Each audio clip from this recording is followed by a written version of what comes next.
ಮಗಳು ಪಾಪ ಬೇದಿರಿ ಅಮ್ಮ. ಬೇದಿರಿ ನಮ್ಮ ಮಗಳೇ. ಹೇಗೆ ಸಾಕ್ಷಿ ಕೇಳಿದಾಗ ಒಂದೇ ವಿಷಯ ಹೇಳಿದ್ರಮ್ಮ, ಅವಳ ಮೈಮೇಲಿರುವಂತ ನಕ್ಷತ್ರದ ಮಜ್ಜೆ ಬಿಟ್ಟು ಅದನ್ನ ನಾನು ಕಂಡಿದ್ದೇನೆ. ಅಯ್ಯೋ ದೇವರೇ, ನಾನೇ ನನ್ನ ಮಗಳನ್ನ ಕೈಯಾರ ನೂಕು ಬಿಟ್ಟಲ್ಲ.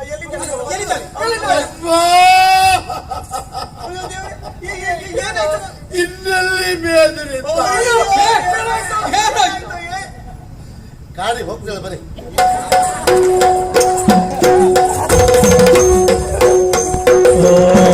ಪ್ರಸಾದ ಪ್ರಸಾದ ಹೇಳ್ಕೊಂಡು ನಾ ಕೊಟ್ಟದ್ದು ವಿಶ್ವೇ. ಕೊಡುದು ಕೊಟ್ಟೆ, ಪ್ರಸಾದ ಅಂತ ಯಾಕೆ ಕೊಟ್ಟೆ?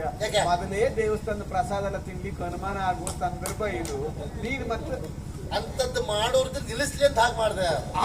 ಇರ್ಬೇಕಲ್ಲ, ಈಗ ಇರ್ಬೇಕಲ್ಲ. ಸೂರ್ಯಸೇನ ನೋಡ್ಬೇಕಾ?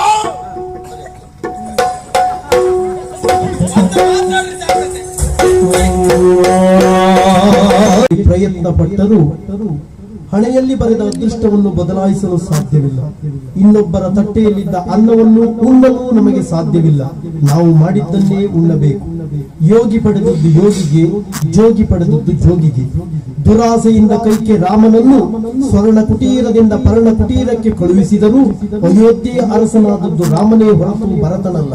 ಇಲ್ಲದಕ್ಕೆ ಹೊಟ್ಟೆ ಕಿಚ್ಚು ಕೊಡದೆ ಇದ್ದುದರಲ್ಲೇ ತೃಪ್ತಿಯಿಂದ ಬದುಕಿದರೆ ಮನೆ ಮನೆಯು ನೆಮ್ಮದಿಯ ಪರ್ಣ ಕುಟೀರ, ನೆಮ್ಮದಿಯ ಪರ್ಣ ಕುಟೀರ, ನೆಮ್ಮದಿಯ ಪರ್ಣ ಕುಟೀರವಾಗುತ್ತದೆ. ಆ ಪಿಂಗಳಾಕ್ಷ ಅನ್ಯಾಯ ಮಾಡ್ಲಿಲ್ಲಮ್ಮ. ಇಷ್ಟು ಗಟ್ಟಿಯಾಗಿ ಹೇಳಲಿಕ್ಕೆ ಕಾರಣ ಆ ಪಿಂಗಳಾಕ್ಷ ಬೇರೆ ಯಾರು ಅಲ್ಲ ತಾಯಿ, ನನ್ನ ತಂದೆ ಅಮ್ಮ. ತಂದೆ ಅಲ್ಲಮ್ಮ, 18 ವರ್ಷಗಳಾಯ್ತು ತಂದೆಯವರು ಊರಿಗೆ ಬಂದವರು ತಿರುಗಿ ಕಾಡಿಗೆ ಬರಲಿಲ್ಲ. ಯಾಕಿರಬಹುದು ಅಂತ ಹುಡುಕ್ಲಿಕ್ಕೆ ನಾನು ಊರಿಗೆ ಬಂದೆ. ಬರುವಾಗ ಒಬ್ಬನೇ ಬರಲಿಲ್ಲ, ಮೇದಿನಿಯನ್ನು ಕೂಡಿಕೊಂಡೇ ಬಂದೆ. ಹೌದು, ದಾರಿಯಲ್ಲಿ ನಮ್ಗೆ ಸಿಕ್ಕಿದ ಸೂರ್ಯಸೇನ ಮೇದಿನಿಯನ್ನು ಸೆರೆಮನೆಗೆ ಹಾಕಿದ. ನಾನೇ ನಾಟಕ ಮಾಡಿ ತಪ್ಪಿಸಿಕೊಂಡೆ. ಆದ್ರೆ ಅಪ್ಪ ಎಲ್ಲಿ ಹುಡುಕ್ಬೇಕು ಅಂತ ಸೆರೆಮನೆ ದಾರಿಯಲ್ಲಿ ಹೋಗುವಾಗ ಸೆರೆಮನೆಯ ಕಿಟಕಿಯಿಂದ ಒಬ್ಬ ವ್ಯಕ್ತಿ ಕೆಳಗೆ ಬಿದ್ದ. ಹತ್ತಿರ ಹೋಗಿ ನೋಡ್ತೇನೆ, ಆತ ಬೇರೆ ಯಾರು ಅಲ್ಲ, ನನ್ನ ತಂದೆ ಪಿಂಗಳಾಕ್ಷರಮ್ಮ. ಪಾಪಿ ಸೂರ್ಯಸೇನ ನನ್ನ ಅಪ್ಪನ ಕುತ್ತಿಗೆಯನ್ನು ಕೊಯ್ದು ಹೊರಗೆ ಬಿಸಾಡಿದ್ದಮ್ಮ.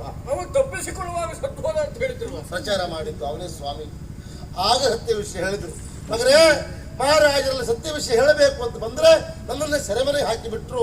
ಮಹಾರಾಜರ ಕೊಂದದ್ದು ನಾನಲ್ಲ, ವಿಷದ ಬಾಣ ಪ್ರಯೋಗ ಮಾಡಿ ಈ ರಾಜ್ಯದ ಆಸೆಗಾಗಿ ಸೂರ್ಯಸೇನನೇ ಹೀಗೆ ಮಾಡ್ದ ಅಂತ ಹೇಳಿದ್ರು. ಹೌದು, ಇನ್ನೂ ಒಂದು ಸತ್ಯ ಉಂಟಮ್ಮ. ಇಲ್ಲಿವರೆಗೆ ಯಾರು ಮಗಳು ಮಗಳು ಮಗಳು ಅಂತ ತಿಳ್ಕೊಂಡಿದ್ದೀರೋ ಆ ರಾಜೇಶ್ವರಿ ನಿಮ್ಮ ಮಗಳಲ್ಲಮ್ಮ. ರಾಜೇಶ್ವರಿ ಮಗಳಲ್ಲ ತಾಯಿ, ನಮ್ಮ ಮಗಳು. ನಿಮ್ಮ ಹೆರಿಗೆಯ ಸಂದರ್ಭದಲ್ಲಿ ಇದೇ ರಾಜ್ಯದ ಆಸೆಗಾಗಿ ನಿಮ್ಮ ಮಗಳನ್ನು ಕಾಡಿನಲ್ಲಿ ಬಿಟ್ಟ, ಅವನ ಮಗಳನ್ನ ನಿಮ್ಮ ಮಡಿದಲ್ಲಿ ಇಟ್ಟ. ಹಾಗಿದ್ರೆ ನಮ್ಮ ಮಗಳು, ನಿಮ್ಮ ಮಗಳು ಪಾಪ ಬೇದಿರಿ ಅಮ್ಮ. ಬೇದಿರಿ ನಮ್ಮ ಮಗಳೇ. ಹೇಗೆ ಸಾಕ್ಷಿ ಕೇಳಿದಾಗ ಒಂದೇ ವಿಷಯ ಹೇಳಿದ್ರಮ್ಮ, ಅವಳ ಮೈಮೇಲಿರುವಂತ ನಕ್ಷತ್ರದ ಮಜ್ಜೆ ಬಿಟ್ಟು ಅದನ್ನ ನಾನು ಕಂಡಿದ್ದೇನೆ. ಅಯ್ಯೋ ದೇವರೇ, ನಾನೇ ನನ್ನ ಮಗಳನ್ನ ಕೈಯಾರ ನೂಕು ಬಿಟ್ಟಲ್ಲ.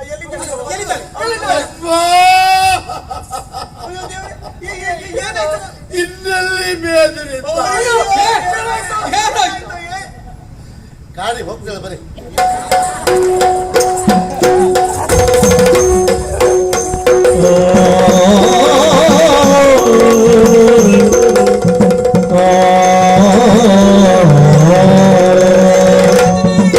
ತರಳೆಯನ್ನುವ ನಿಜವನ ರೀತಿಯೇ ತರುಣ ಬಂದವ ತೋರೆಯಲಾರಿದು. ಅರಿಯದಿದನ ಕರಳೆ ಕ್ಷಮಿಸೋ ಮಗಳೇ. ಮಗಳೇ ಮೇದಿನಿ, ನೀ ನನ್ನ ಮಗಳು ಅಂತ ಸತ್ಯವನ್ನು ತಿಳಿಯದೆ ಇನ್ನೆಷ್ಟು ಹಿಂಸಿಸಿ ಬಿಟ್ಟೆ ನಾನು. ಎಷ್ಟು ಹಿಂಸೆಯನ್ನು ಪಟ್ಟುಕೊಂಡ್ಯೋ ನೀನು. ಏನು ಮಾಡೋಣ, ಈಗ ಅರ್ಥವಾಗ್ತಾ ಇದೆ. ಈಗ ನನ್ನ ವಾಸುಕಿನ ಸತ್ಯವನ್ನು ತಿಳಿದಿದ್ದೇನೆ. ನೀ ನನ್ನ ಮಗಳೆನ್ನುವುದು, ನನ್ನನ್ನು ಬಿಟ್ಟು ಹೋಗಬೇಡ ಮಗಳೇ. ನೀನು ಇಲ್ಲಿಯೇ ಇರಬೇಕಾದವಳು. ಕೊರಳದಿರದ ಪಿಕವದಾಪೆ ನಿಮ್ಮ ನಗಲಲು ಮುರಿದ ಕೊಳಲು ನಾದವಿರದು ನಿಮ್ಮ ತೊರೆಯಲು. ಕರುಣ ಗುಡಿಗೆ ತಾಯ ಮಡಿರ ಭಾಗ್ಯ ದೊರೆಯಿತು ಅಮ್ಮ. ತರಳೆಯನ್ನ ಜನ್ಮವಿಂದು ಸಫಲವಾಯಿತು.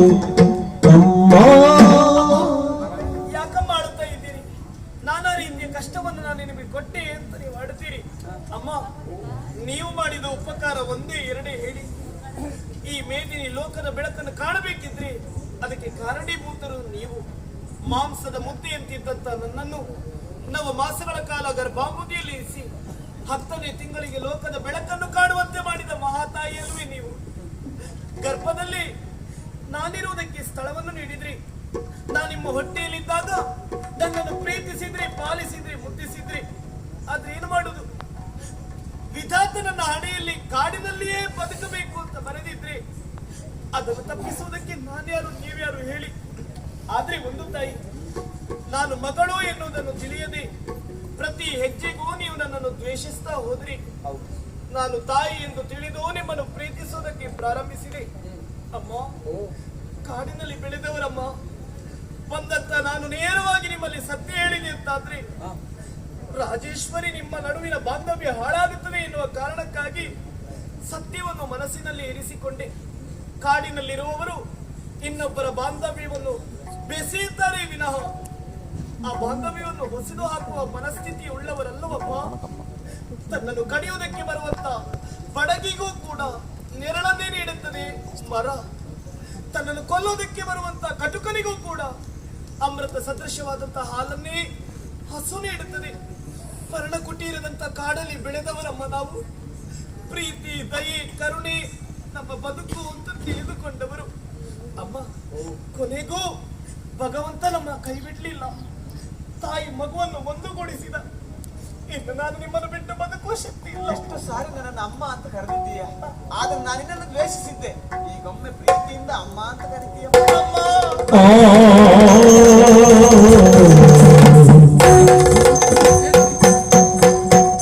ಬೇಗನೆ ಆ ಹೊತ್ತು ನೀನು ನನ್ನ ಉಪಚರಿಸುವಾಗ ನೀ ಬೇರೆಯವಳಲ್ಲ ನಮ್ಮವಳೇ ಅಂತ ಮಂದಿ ಹೇಳ್ತಾ ಇತ್ತು. ಈ ಸತ್ಯ ವಿಚಾರ ವಾಸುಕಿಯಿಂದ ಗೊತ್ತಾಗಿತ್ತು. ಮಗಳೇ, ಜೀವೋತ್ಸವವಾಗಿದ್ದ ಈ ನಿನ್ನ ಅಪ್ಪನಿಗೆ ಮರು ಹುಟ್ಟು ಕೊಟ್ಟು ತಾಯಿಯ ಸ್ಥಾನದಲ್ಲಿರುವವಳು ಅಮ್ಮ. ನೀ ನಮ್ಮೊಟ್ಟಿಗೆ ಇರಬೇಕು. ಇಲ್ಲಪ್ಪ, ನಿಮ್ಮನ್ನು ಬಿಟ್ಟು ಹೋಗುದು. ಮಗಳೇ, ನಿನ್ನಂತಹ ಹೆಣ್ಣಿನ ತ್ಯಾಗ ಬುದ್ಧಿಯನ್ನು ಕಂಡೇ ಬಹುಶಃ ಈ ನಾಡಿನಲ್ಲಿ ಮಗಳಿಗೆ ಅಧಿಕಾರ ಅಳಿಯ ಕಟ್ಟುವಂತಹ ಸಂಪ್ರದಾಯವನ್ನು ಮುಂದುವರಿಸಿದ್ದಿರಬೇಕು. ಆ ದಿವಸ ನಾನು ನಿನ್ನಲ್ಲಿ ಹೇಳಿದೆ, ನನ್ನ ಮಗಳ ಕೈ ಹಿಡಿದು ನೀನು ಅಧಿಕಾರ ಸೂತ್ರವನ್ನು ಪಡೆಯಬೇಕು ಅಂತ. ದೇವರೇ ನನ್ನ ಬಾಯಲ್ಲಿ ಆಡಿಸಿದಂತಹ ಮಾತು. ಹೌದಾ?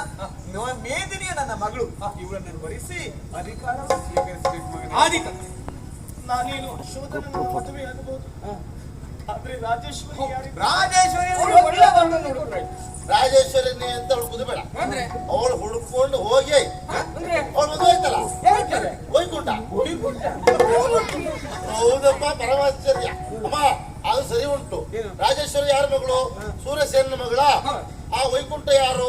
ಸೂರ್ಯಸೇನ ಹೆಂಡತಿಯ ತಮ್ಮ, ಸೋದರ ಮಾವ. ಮದುವೆ ಆದ್ಲು ಅವಳು. ಒಳ್ಳೆ ಸಂಬಂಧ, ಪರಿಸೀಮೆ ಸಂಬಂಧ. ಮೆಚ್ಚಿದವರಿಗೆ ಮಸಾಲ ಒಳ್ಳೇದಪ್ಪ. ಆದ್ರೆ ಕಾರಣ ಅವ ಸೂರ್ಯಸೇನ, ಅವನಿಗೆ ಶಿಕ್ಷೆ ಕೊಡಬೇಕಲ್ಲ. ಅವನೆಂತ ಮಾಡೋದು ಬೇಡ ನೀವು. ಅವನಿಗೆಲ್ಲ ವ್ಯವಸ್ಥೆ ಆಯ್ತಲ್ಲ. ಎಂತ ಮಾಡ್ತಾರೆ? ನಾನೆಲ್ಲ ಮಾಡ್ತಿದ್ದೀನಿ, ಗೊತ್ತಿಲ್ಲ ಅಷ್ಟೇ. 18 ವರ್ಷಗಳ ಕಾಲ ನೀವು ಹಾಸಿಗೆಲ್ಲೇ ಇದ್ರಿ, ಹೌದಾ? ನಿಮಗೆ ರೋಗ ಬಂದಿದ್ದ ಅಲ್ವಾ? ರೋಗ ತರಿಸಿತ್ತು ಪಾಪ. ವ್ರತ ಅಂತ ಹೇಳ್ಕೊಂಡು ನೀವು ಏನ್ ತಿಂದ್ರಿ? ಗೆಡ್ಡೆ ಗೆಣಸು. ನೀವೊಂದ್ ಮರ ಅನ್ನ ಬಿಟ್ಕೊಂಡು ಎಂತ ಮಾರಾಗಿಲ್ಲ ನೀವು. ಇನ್ನಾದ್ರೂ ತಿನ್ನಿ. ಆ ಗೆಡ್ಡೆ ಗೆಣಸು ತಿಂತ್ರೆ ಹೌದು. ಅವ್ ಕೊಟ್ಟಂತ ಗೆಡ್ಡೆ ಗೆಣಸೊಳಗೆ ಏನುಂಟು ಬಿಟ್ಟು ನಿಮಗೆ ಏನು ಗೊತ್ತಿಲ್ಲ. ಅವ ವಿಷಯ ಸೇರಿಸ್ತಾ ಇದ್ದ. ನನಗೆ ಹೇಳಿದ ನನ್ನ ತಂದೆಯವರ ಸಾಯಿ ಹೊತ್ತಿಗೆ ಆ ವಿಷಯವನ್ನು ಕೊಟ್ಟು ಕೊಟ್ಟು ಕೊಟ್ಟು ಪಾಪ ಇವ್ರನ್ನ ಹಾಗೆ ಮಾಡ್ಬಿಟ್ಟ. ಶಿವನೇ ಅಲ್ಲ, ನಂಗೂ ಹಾಗೆ ಅನಿಸ್ತು ಗೊತ್ತಾ. ನಾನು ಅದಕ್ಕೆ ಬಂದು ಮಾರಣ ದಿವಸವೇ ಅವನಿಗೆ ಕೊಡ್ಲಿಕ್ಕೆ ಶುರು ಮಾಡಿದೆ. ಏನ್ ಕೊಟ್ಟೆ? ಪ್ರಸಾದ ಪ್ರಸಾದ ಹೇಳ್ಕೊಂಡು ನಾ ಕೊಟ್ಟದ್ದು ವಿಶ್ವೇ. ಕೊಡುದು ಕೊಟ್ಟೆ, ಪ್ರಸಾದ ಅಂತ ಯಾಕೆ ಕೊಟ್ಟೆ? ಯಾಕೆ? ಮೊದಲೇ ದೇವಸ್ಥಾನದ ಪ್ರಸಾದ ಎಲ್ಲ ತಿನ್ಲಿಕ್ಕೆ ಅನುಮಾನ ಆಗುವ ಸಂದರ್ಭ ಇದು. ನೀನು ಮತ್ತೆ ಅಂತದ್ದು ಮಾಡೋರ್ಗೆ ನಿಲ್ಲಿಸ್ಲಿ ಅಂತ ಹಾಗೆ ಮಾಡಿದೆ. ಇರ್ಬೇಕಲ್ಲ ಈಗ. ಇರ್ಬೇಕಲ್ಲ. ಸೂರ್ಯಸೇನ ನೋಡ್ಬೇಕಾ?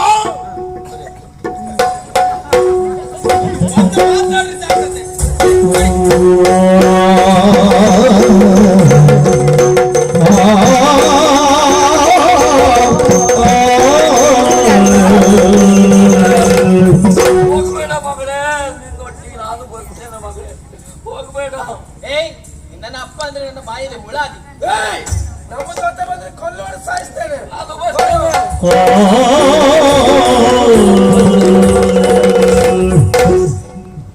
ಎಷ್ಟೇ ಪ್ರಯತ್ನ ಪಟ್ಟರೂ ಹಣೆಯಲ್ಲಿ ಬರೆದ ಅದೃಷ್ಟವನ್ನು ಬದಲಾಯಿಸಲು ಸಾಧ್ಯವಿಲ್ಲ. ಇನ್ನೊಬ್ಬರ ತಟ್ಟೆಯಲ್ಲಿದ್ದ ಅನ್ನವನ್ನು ಉಣ್ಣಲು ನಮಗೆ ಸಾಧ್ಯವಿಲ್ಲ. ನಾವು ಮಾಡಿದ್ದನ್ನೇ ಉಣ್ಣಬೇಕು. ಯೋಗಿ ಪಡೆದದ್ದು ಯೋಗಿಗೆ, ಜೋಗಿ ಪಡೆದದ್ದು ಜೋಗಿಗೆ. ದುರಾಸೆಯಿಂದ ಕೈಕೆ ರಾಮನನ್ನು ಸ್ವರ್ಣ ಕುಟೀರದಿಂದ ಪರ್ಣ ಕುಟೀರಕ್ಕೆ ಕಳುಹಿಸಿದರೂ ಅಯೋಧ್ಯೆಯ ಅರಸನಾದದ್ದು ರಾಮನೇ ಹೊರತು ಭರತನಲ್ಲ. ಇಲ್ಲದಕ್ಕೆ ಹೊಟ್ಟೆ ಕಿಚ್ಚು ಕೊಡದೆ ಇದ್ದುದರಲ್ಲೇ ತೃಪ್ತಿಯಿಂದ ಬದುಕಿದರೆ ಮನೆಯು ನೆಮ್ಮದಿಯ ಪರ್ಣ ಕುಟೀರ, ನೆಮ್ಮದಿಯ ಪರ್ಣ ಕುಟೀರ, ನೆಮ್ಮದಿಯ ಪರ್ಣ ಕುಟೀರವಾಗುತ್ತದೆ. ಕರೆಗಲಿ ಹೋದೋರೆ ಹಸಿರಲೆ ಚೀರುರೆ ಮನದಲ್ಲಿ ಪರಿಚೀರಾಟ